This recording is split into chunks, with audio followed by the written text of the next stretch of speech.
Here with Helena Crevar. I've been seeing you around for a few years. Everyone speaks really highly of you, including Gordon Ryan and John Donahue here, who are very critical. So when they say something good about you, it must be good. Gordon even goes to me, you should train around with her today. Gordon's never asked me to train with her around. I'm like, Jesus, she must be good. Does it feel a lot of pressure having people like that speak highly of you, or do you handle that well? Or?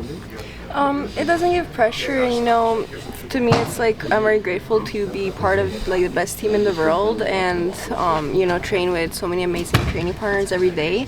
So it kind of adds motivation for me to live up to that and kind of just work harder to improve myself and everything. So the pressure is a good thing to you, which I agree with that concept. You have a lot of pressure, you want to live up to the hype.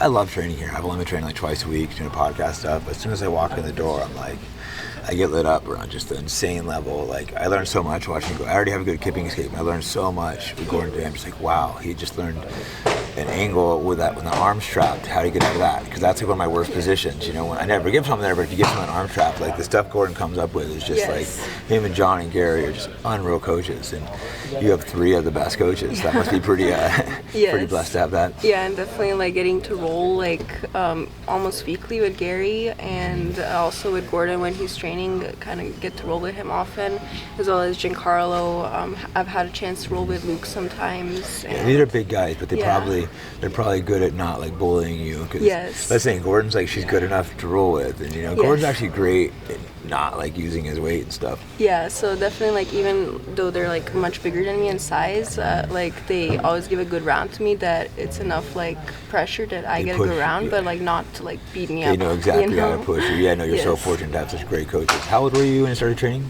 I was 8 years old. 8, wow. Yeah. And I'm trying to think of when I saw you. You were pretty young, like 4 or 5 years ago you started breaking out on the scene? Yeah, I believe so. I think I actually met Gordon at the ADCC trials in 2022. Okay. So I believe probably around that time was when I kind of started after that trial. Did you qualify for ADCC?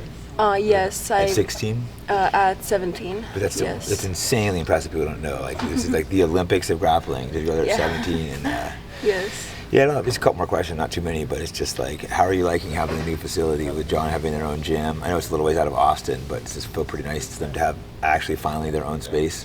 Yeah, it's really nice, like a big mat space, everything. We were at Roca for 2.5 years, and that was a really nice facility. We're very grateful to them for like giving us that space, but like this one's really nice. Yeah, I would like to add, thank you to Roca. That was very nice of them to let them use it for 2.5 years, because we so many guys come in and out. I was like, wow, it's so nice of these guys. So that was huge shout out to whoever runs, unfortunately I don't know their name, but I like really thank that guy, because he did a lot for your guys' team, allowing John to have that space for the pros.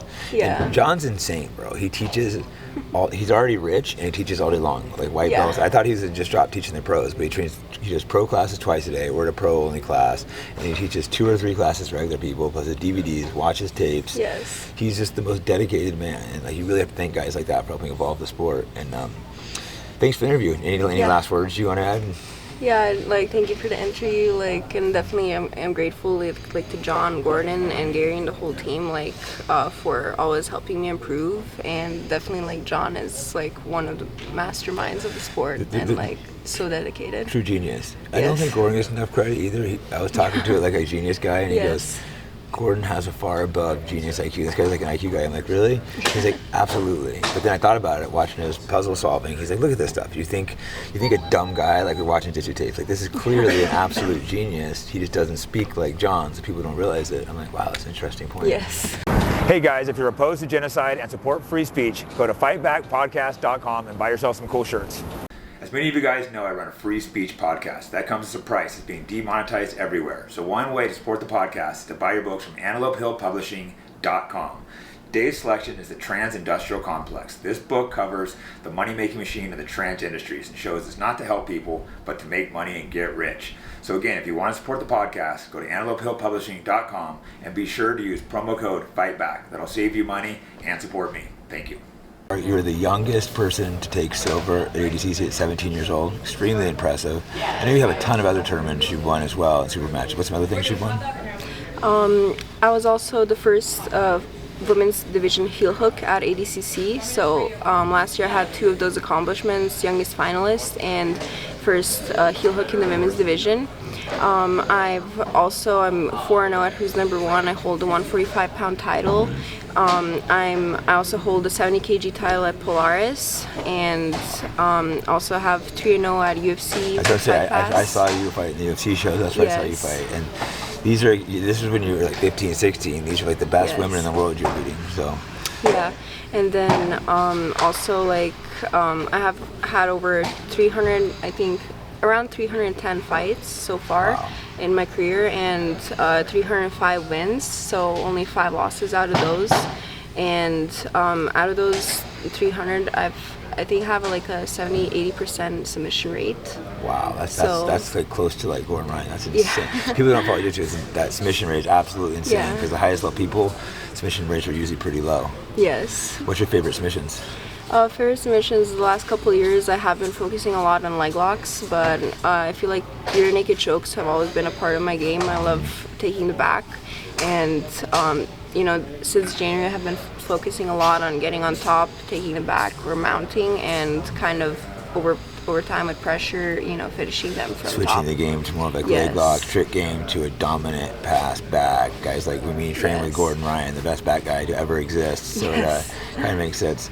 One more thing, was it your father that got you into it, or you got yourself into it? How did you get so into jiu-jitsu at a young age? Yeah, my parents were always putting me in sports ever since I was 3 years old. So I kind of tried everything. I tried ballroom dance, kajukenbo. I tried judo, Muay Thai, gymnastics, swimming, like anything you can think of.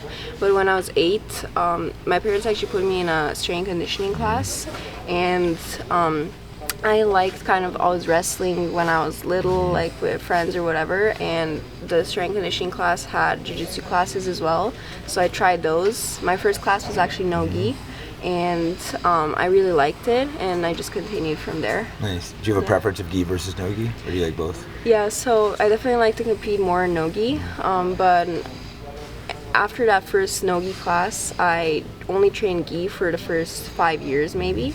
And then I started competing no-gi. I enjoyed no-gi more, and now I'm kind of training gi in the morning, no-gi in the afternoon. So I'd say like I like competing in no-gi, but I like training gi. Nice. Well, hey, so we've never talked, we've seen each other. I think we both come in the gym on serious mode, so it's nice to finally talk to you, and good luck in the future. Thank you. Hey guys, I'm demonetized everywhere. So if you want to support me and the podcast, go to fightbackpodcast.com and you can buy some cool merch like the shirt I'm wearing now.